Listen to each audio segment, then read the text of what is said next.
आज के शो की शुरुआत सेथ रॉलिंस करते हैं। वो आके बोलते हैं welcome to Monday night Rollins. सच कहूँ तो चैंपियनशिप की पार्टी अभी तक चल रही है। मैं आपने आपसे बात कर रहा था कि आखिरी बार यहाँ चैंपियनशिप कब डिफेंड हुई थी। मुझे जाना पड़ा बहुत पीछे, क्योंकि कम से कम 2 साल पहले ऐसा हुआ था। और फिर मैंने सोचा एक बार फिर 2 साल बहुत लंबा टाइम होता है। उसके बाद मैं गया ट्विटर पे और ओपन चैलेंज कर दिया चैंपियनशिप के लिए। आज की रात यहीं के लिए उस ओपन चैलेंज का आंसर करा जजमेंट डे के डेमियन प्रीस्ट ने। सच कहूँ तो काफ़ी मज़ा आ रहा है, क्योंकि पिछले हफ्ते जब मैं आया था तो मैंने कहा था कि मैंने सारे फाइट जीते हैं और मैंने कहा कि मैं लड़ना चाहता हूँ बेस्ट के खिलाफ। रेहा, डोमिनिक, डेमियन काफ़ी अच्छे हैं, तगड़े हैं। मैं ढूंढ रहा हूँ एक मौका जहां मैं दिखा सकूं कि ये टाइटल मेरे लिए ही बना हुआ है। तभी यहां डेमियन प्रीस्ट और फिन बैलर की एंट्री होती है। सेथ रॉलिंस कहते हैं क्यों, क्या जरूरत है, जब मैं कुछ कह रहा हूं तो आना जरूरी है। तुम दोनों यहां हो तो रेहा और डोमिनिक कहां हैं, कहीं पीछे से तो नहीं आएंगे मेरे ऊपर अटैक करने। डेमियन कहते हैं रेहा और डॉम अपना काम से काम कर रहे हैं और तुम अपने काम से काम रखो और मेरे से काम रखो। सेथ रॉलिंस कहते हैं लेकिन फिलहाल तो तुम्हारा दोस्त भी तुम्हारे साथ आया है, क्या ये तुम्हारे लिए दरवाजा खोलता है, नहलाता भी है क्या तुम्हें। बैलर कहते हैं मस्करे मेरे भाई अपने जोक सुनाने फिर आ गया और लोगों को लग रहा है कि सेथ रॉलिंस बहुत बड़ी चीज़ है। सबको इसका गाना गाना पसंद है, तभी क्राउड शुरू हो जाता है। बैलर कहते हैं तुम सबको तब मजा नहीं आएगा जब प्रीस्ट तुम्हें हरा के आज की रात चैंपियनशिप ले जाएगा। डेमियन कहते हैं कि सच बताऊं तो तुम बढ़िया चैंपियन हो, तुम्हारा इतिहास अच्छा रहा है, तुमने बड़े बड़े दिग्गजों को फेस करा है केवल मुझे छोड़ के। आज की रात ओपन चैलेंज में अटपटा लगे तो मैं शायद, लेकिन मैं तुम्हें धन्यवाद देना चाहता हूं। मैं बता दूं आज की रात मुझे कोई भी नहीं चाहिए, रेहा, डोमिनिक कोई भी नहीं। सेथ रॉलिंस कहते हैं अच्छा लगा तुम्हारा कॉन्फिडेंस, लेकिन बता दूं मैं और तुम होने वाले हैं तो तुम्हारा कोई चांस नहीं होगा। तुमने जो कहा उस पर तुम्हें खरा उतरना होगा, क्योंकि आज के मैच में अपने दोस्त और क्रू को पीछे छोड़ के आना और अपने शहजादे को भी छोड़ के आना, क्योंकि जब भी मेरी इससे फाइट होती है तो अच्छा नहीं होता है। डेमियन कहते हैं मुझे एक्सेप्ट है, मैं आज की रात वर्ल्ड चैंपियन बनूंगा, तुम इतिहास की सबसे छोटी टाइटल रेन में काउंट होगे। सेथ रॉलिंस कहते हैं मजा आ रहा है क्योंकि मेरा टाइटल रेन इससे अभी से बड़ा हो चुका है। उनका मतलब फिन बैलर से था। अब हमें Becky Lynch versus Sonia devil के बीच क्वालिफाई मैच दिखा। रिंग साइड चेल्सी ग्रीन भी थी। दोनों के बीच मैच शुरू हुआ और तभी चेल्सी ग्रीन इंटरप्ट करती हैं। सोनिया ने पकड़ बना ली, वहीं बेकी लिंच ने भी अब फाइट बैक करते हुए सोनिया में मार दी। तभी यहाँ ट्रिश स्ट्रैटस और जो स्टार्क दोनों स्टेज पर आ जाती हैं। कभी बेकी लिंच हावी, कभी सोनिया डेविल हावी दिखाई दी। रिंग के बाहर चेल्सी ग्रीन ने बेकी लिंच पर अटैक करा। अच्छा मैच दिखा इनके बीच। बेकी अब चेल्सी पर तगड़ा अटैक कर देती हैं और सोनिया को भी दनादन बैरिकेड में मारती हैं। रेफरी बार बार चेल्सी को चीटिंग करता हुआ देख रहा था, लेकिन रिंग साइड से भगा नहीं रहा था। बेकी लिंच अब मैन हैंडल स्लैम लगा के मैच जीत ले जाती है और क्वालिफाई कर जाती हैं। और मैं स्मैकडाउन में हुए रोमन रेंस के 1000 डेज के सेलिब्रेशन और ऊसोस को कन्फ्रंट करने पे जो कुछ हुआ था वो सब दिखाया गया। आपको बता दूं ये सेगमेंट 40 मिलियन बार देखा गया है, किसने हिस्ट्री क्रिएट कर दी है। WWE में अब तक का सबसे देखे जाने वाला WWE का ये मोमेंट बन गया है। अब बैक स्टेज इंटरव्यूअर बोलता है कि ब्लड लाइन के साथ जो कुछ हुआ वो काफ़ी चौंकाने वाली बात है। ब्लड लाइन को जो अच्छे से जानते हैं उनसे ही बात कर लेते हैं। वो फिर सैमी ज़ैन और केविन ओवेंस के पास आता है और पूछता है कि ब्लड लाइन में जो कुछ हुआ उसको लेकर के आपका क्या कहना है। सैमी ज़ैन कहते हैं मुझे काफ़ी अच्छा लगा, असल में ऊसोस आखिरकार वो कर रहे हैं जो उन्हें काफ़ी पहले कर देना चाहिए था। तभी वहाँ विंसी और काइजर आ जाते हैं और बोलते हैं कि तुम लोग एक बात तो सच कह रहे हो, ब्लड लाइन के साथ दिक्कत है, लेकिन जब तक तुम इस चैंपियनशिप को पकड़े हुए हो तो हमसे भी तुम्हें प्रॉब्लम होगी। केविन ओवेंस कहते हैं लास्ट वीक तुझे समझाया था, तुझे अब जब तक बुलाया नहीं जाए तो मत आ, तो तू क्यों आ रहा है। तभी यहाँ गंथर आ जाते हैं। वो बोलते हैं मैं काफ़ी अनुशासन प्रिय हूँ और तुझे आज कुछ सिखाना पड़ेगा। केविन ओवेंस कहते हैं आजा रिंग में सेटल करते हैं। केविन ओवेंस तो रिंग के लिए भाई साहब एंट्री कर लेते हैं। और मैं केविन ओवेंस वर्सेस गंथर के बीच एक मैच दिखा। रिंग साइड सैमी ज़ैन, काइजर और विंसी भी मौजूद थे। बैल बजते ही दोनों एक दूसरे से भिड़ जाते हैं। केविन ओवेंस शुरुआत में काफ़ी एग्रेसिव दिखाई दे रहे थे। गंथर पकड़ बनाते हैं बट केविन ओवेंस पलटवार करते हुए गंथर पर अटैक करते हैं। तगड़ा मैच दिखा दोनों सुपरस्टार के बीच। गंथर काफ़ी हावी दिखे और जबरदस्त मूव वो केविन ओवेंस पे लगाए जा रहे थे। मैच गंथर के कंट्रोल में था, बहुत टाइम ले लेके गंथर केविन ओवेंस से मार दे रहे थे। केविन ओवेंस फाइट बैक कर ही नहीं पा रहे थे। गंथर जैसे चाहे वैसे उनमें मार दे रहे थे। गंथर केविन ओवेंस को बड़े आराम से उठा पा रहे थे, लेकिन केविन ओवेंस गंथर को उठाने में बड़ी प्रॉब्लम हो रही थी। गंथर केविन ओवेंस को काफ़ी बेइज्जत भी कर रहे थे। केविन ओवेंस अब लगातार 3 सुपर किक गंथर पे लगाते हैं, सॉन्टाउन बम भी लगा देते हैं। मजा बांध दिया दोनों ने इस मैच में। गंथर को फंसता देख अब इम्प्रीमियम ने रिंग साइड सैमी ज़ैन पर अटैक करा तो केविन ओवेंस भी उस अटैक में गए और रिंग में काइजर को स्टनर लगा दिया। रिंग में गंथर ने केविन ओवेंस को रोल करा और मैच जीत लिया। अब हमें Ronda Rousey Shayna Baszler versus Carter Chance के बीच एक मैच दिखा, बढ़िया मैच दिखा। स्पेशली चांस और कार्टर का ये डेब्यू मैच था और उन्होंने पहले ही मैच में काफ़ी इंप्रेस करा। पहले तो लगा रोंडा राउजी और शायना बैसलर बड़ी आराम से आसानी से इनको मसल के जीत लेंगी, बट ऐसा नहीं हुआ। रोंडा और शायना को इन्होंने पानी पिला दिया। रोंडा और शायना इनके खिलाफ भी चीटिंग करती हुई दिखाई दी। हालांकि एंड में मैच रोंडा और शायना बैसलर ने जीत लिया। वहीं कार्टर और चांस ने ज़बरदस्त स्किल्स अपनी इस मैच में दिखाई रोंडा और शायना के अगेंस्ट।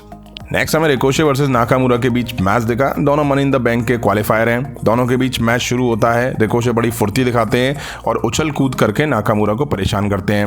नाका अपनी लातों से रिकोशे का भूत उतारते हैं। दोनों ने काफ़ी इंप्रेस करा। अब नाका की तो लातें बोलती हैं। अब रिकोशे नाकामुरा को ढेर करते हैं, टॉप रोप पे जाते हैं और उन्हें रोकते हैं। तभी यहाँ ब्रॉन्सन रीड आ जाते हैं, दोनों पे अटैक कर देते हैं। ऐसा ही कुछ दिन पहले बॉबी लैशले वर्सेस ऑस्टिन थ्योरी के मैच में इसने घुस के करा था। बढ़िया मैच का सत्यानाश कर दिया एक बार फिर से ब्रॉन्सन रीड ने। अब हमें मिस टीवी पे दिखाई दिए। वो बोलते हैं स्वागत है आप सबका मिस टीवी पे। जब मैंने सुना वर्ल्ड हेवीवेट चैंपियनशिप मैच खास होने वाला है, मैंने सुना था कि मैच बहुत खास होगा और आज की रात मैंने बुलाया है अमेरिकन नाइटमेयर कॉडी रूड्स को। अब क्राउड कॉडी रूड्स को इतना सपोर्ट कर रहा था तो मिस कहते हैं क्या हम शुरू कर सकते हैं? काफ़ी अच्छे लग रहे हो। मैं पूछना चाहता हूँ, पिछले हफ्ते जो तुमने कहा ब्रॉक लेसनर को चुनौती दी है, जिससे तुम नाइट ऑफ चैंपियन में हराया, जिसने तुम्हें हाथ को तोड़ा, और तुम कह रहे हो कि जहाँ चाहे वो वहाँ लड़ सकता है, क्या ये बेवकूफ़ी नहीं है? अब कॉडी रूड्स कहते हैं मुझे अच्छा लगा कि तुम सीधी बात करते हो मिज कहते हैं मैं इस रिंग में द मिज हूँ। देखो द मिज, बेवकूफ़ बहुत सारे लोगों ने बुलाया, पागल बुलाया, लेकिन वो नहीं बुलाया जो तुम्हें बुलाते हैं। तुम्हारा जिगर बहुत छोटा है। बीस्ट जो है वो शायद अभी भी छुट्टियों पर है। मिज कहते हैं हमें यहाँ थोड़ा ड्रामा पसंद है, सबसे ज़्यादा सरप्राइज पसंद है, जो कि मेरे पास है। सरप्राइज जो कि ब्रॉक लेसनर के यहाँ होने से भी ज़्यादा बड़ा है। तुम रॉयल फैमिली से हो, तुम्हारे लिए कुछ खास है। अब भाई मिज जेब कतरे को बुलाते हैं। कॉडी रूड्स सोचते हैं ये कांडी बड़ा स्टार है, मामी के साथ जेब कतरा एंटर होता है, अब इसका यहाँ पे क्या काम है समझ नहीं आया। मिस बड़े उछल रहे थे, जेब कतरा मामी को खड़ा करके खुद बैठ जाता है। लूजर के चैंट्स लगने लगते हैं। मिस कुछ बोलते हैं तो मामी कहती है कि चुप हो जाओ मिस, डॉम कुछ कहना चाहता है। मामी कहती है कि जेब कतरे की रिस्पेक्ट करो। क्राउड और बू। डोमिनिक कहता है कॉडी मैं बहुत खुश था जब मिस ने बुलाया।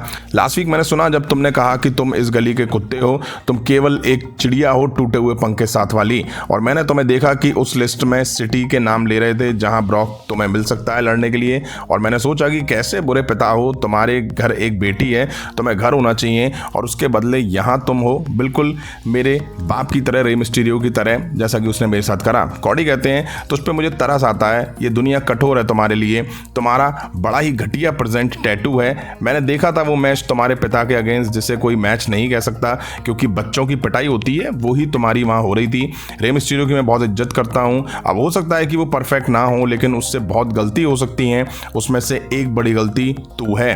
भाई वाह, कॉडी मजा आ गया है लाइन बोल के। तो फिर जेब कतरा चिंदी चोरों की तरह कॉडी रूड में थप्पड़ मार के मामी के पीछे जाके छुप जाता है, और जैसे ही कॉडी आगे बढ़ते हैं तो मामी बीच में आ जाती है और कहती है मार के दिखा, हाथ लगा के दिखा। अब मुझे रिया रिप्ले पसंद है, बट इसके साथ जब आती है ना तो मुझे बिल्कुल पसंद नहीं है। कोई क्यों मामी पे हाथ नहीं उठा रहा है, कोई क्यों मामी को ढेर करके रिंग में डोमिनिक यानी कि जेब कतरे को कतर देता है। कॉडी रूड्स ने अपना गुस्सा मिस को ही उतार डाला और मिस को दे मारा। अब मैं जोई स्टार्क वर्सेस नटालिया के बीच क्वालिफाई मैच देखा। शुरू से ही जोई स्टार्क नटालिया में मार दिए जा रही थी। नटालिया काफ़ी सही सुपरस्टार हैं, काफ़ी एक्सपीरियंस सुपरस्टार हैं, बट WWE ने उन्हें अब जॉबर सा बना दिया है। ये कल की आई सुपरस्टार नटालिया को मारे जा रही थी। नटालिया पलटवार करती हैं और शार्प शूटर लगा देती हैं। हालांकि रिंग के बाहर से ट्रिश इंटरप्ट करती हैं और रिंग में मैच जोई स्टार्क जीत जाती हैं। सही है भाई, आए और आते ही मनी इन द बैंक के लिए क्वालिफाई। कुछ सुपरस्टार को तो चीज़ें थाली में सजा के मिलती हैं यहाँ पे। और मैं बैक स्टेज पॉल हेमन दिखाई दिए। वो बोलते हैं लेडीज एंड जेंटलमैन, मैं आपको इनवाइट करता हूँ इस फ्राइडे नाइट को जहाँ पर फैमिली ड्रामा चल रहा है, उसके समाधान करने जाएगा।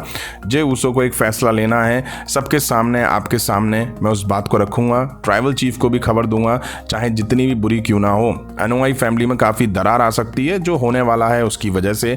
जे उसो अपना फैसला लेंगे।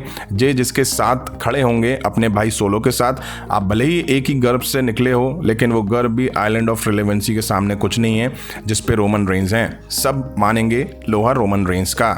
नेक्स्ट हमें इंदर शेर वर्सेस शेल्टन बेंजामिन सेड्रिक के बीच एक मैच दिखना था। इंदर शेर आसानी से सेड्रिक को मसल के रख देते हैं और उनमें मार देते हैं। वहीं से वो मैच काट दिया जाता है और शो बैक से चला जाता है, जहां सेथ रॉलिंस और डेमियन प्रीस्ट तैयार हो रहे होते हैं। अब वाह WWE 1 से 1.5 मिनट यार इंडियन सुपरस्टार को दे दिया, उसके लिए बहुत बहुत धन्यवाद आपका यार, क्योंकि आप कहाँ इंडियन सुपरस्टार को इतनी प्रायोरिटी देते हैं। टाइम था मेन इवेंट का, जहां Seth Rollins versus Damien priest के बीच मैच शुरू हुआ। दोनों शुरू में एक दूसरे पर अपनी पावर दिखाते हैं, दोनों के बीच अच्छे मूव्स और काउंटर भी दिखे, बढ़िया मैच दिखा दोनों सुपरस्टार के बीच। एक टाइम मैच काफ़ी स्लो सा लगने लगा, दोनों ने एक दूसरे के मूव्स को काफ़ी बार रिवर्सल भी करा। सेथ रॉलिंस ने back to back 3 suicide dive, super kick, splash लगा डाली। जजमेंट डे आदत से मजबूर है, बेलर आते हैं तो सेथ रॉलिंस सुपर किक लगा देते हैं। डेमियन प्रीस्ट एक बार को उनसे कहते भी हैं कि भाई तू यहाँ क्या कर रहा है। सेथ रॉलिंस अब रिंग में कर्ब लगा के डेमियन को पिन करके मैच जीत लेते हैं और टाइटल यहाँ रिटेन कर लेते हैं। मैच के बाद सेथ रॉलिंस और फिन बेलर दोनों के बीच एक कन्फ्रंटेशन हमें दिखाई दिया। यहीं आज रॉ का एपिसोड एंड हुआ। कुछ अच्छे और जबरदस्त मैचेस देखने को मिले आज के एपिसोड में, जिसमें से बेस्ट मैच ऑफ नाइट मुझे लगता है केविन ओवेंस वर्सेस गंथर के बीच दिखा। वुमेन्स के लिए बेकी लिंच और Zoey Stark women's money in the bank के लिए क्वालिफाई कर चुकी हैं। वहीं पॉल हेमन एक बार फिर से रॉ में देखने को मिले, जहां वो स्मैकडाउन के सेगमेंट को हाइप अप करते हुए नजर आए, जहां उन्होंने फैमिली ड्रामा की बात करी। रोमन रेंज अब धर्म संकट में पड़ चुके हैं और जे ऊसो भी कहीं ना कहीं धर्म संकट में। देखना होगा कि जे ऊसो किसकी साइड लेंगे। वहीं मेन इवेंट में डेमियन और सेथ रॉलिंस के बीच अच्छा मैच दिखा। बेलर ने बीच मैच में आके साबित कर दिया कि भाई जजमेंट डे अपनी कही हुई बातों से मुकर जाती है और हम मजबूर हैं, हम हमेशा हर मैच में यही करने की कोशिश करते हैं। वहीं सेथ रॉलिंस और बेलर के कन्फ्रंटेशन ने जता दिया है कि आने वाले टाइम के लिए फ्यूड इन दोनों के बीच दिख सकती है और क्या पता मनी इन द बैंक में इन दोनों के बीच मैच भी दिख जाए। अब आपको कैसा लगा आज का एपिसोड कमेंट करके जरूर बताइएगा। अभी की वीडियो में इतना ही, पसंद आए तो लाइक और शेयर करें। उस तरह के इंटरेस्टिंग अपडेट्स के लिए चैनल को सब्सक्राइब करें, बेल आइकन को प्रेस करें। मिलता हूं नेक्स्ट वीडियो में। Thank you.